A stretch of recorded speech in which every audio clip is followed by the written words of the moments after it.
Bonjour à tous et bienvenue dans ce nouveau tuto. Aujourd'hui, je vous explique comment organiser très facilement vos éléments dans un design et surtout comment les réorganiser sans perdre de temps avec les espacements pour que ce soit toujours parfait. Allez, c'est parti pour les explications. Alors, j'ai déjà préparé tous les éléments qui vont composer mon design.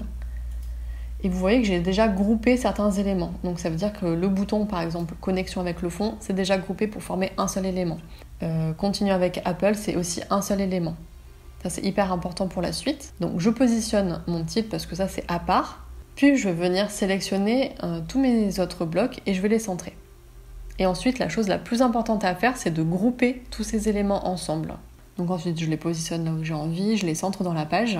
Et je vais venir activer la petite astuce dont je vous ai parlé tout à l'heure. Donc la pile, en fait, par défaut, ça va se positionner les éléments les uns à la suite des autres de façon verticale. Je peux aussi faire une pile horizontale. Moi, dans mon cas, c'est la verticale qui m'intéresse. Et je vais ensuite spécifier un espacement. Donc l'espacement, c'est en pixels. Donc là, dans l'exemple, je mets 10 pixels. Et ça va automatiquement ajouter un espacement de 10 pixels entre les éléments. Donc j'ai fait exprès de laisser le continu avec Google de côté pour vous montrer comment ça se passe quand on ajoute un nouvel élément. Donc c'est assez simple, là je le coupe et je vais venir le coller dans mon groupe. Donc je double-clique pour entrer dans le groupe et je viens coller mon bouton. Et là il se positionne tout seul à 10 pixels des éléments qui sont situés avant et après lui. Petit bonus aussi, on peut parfois avoir besoin d'un espacement un peu différent parce que ça n'a pas de sens de le coller avec les autres éléments.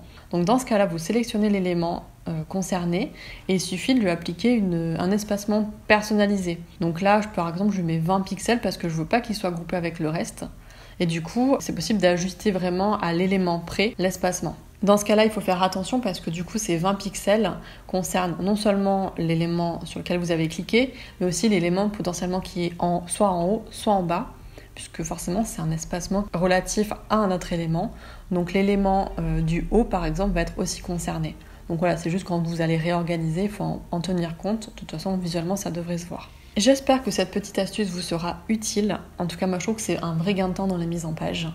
Et je vous retrouve bientôt pour une nouvelle vidéo.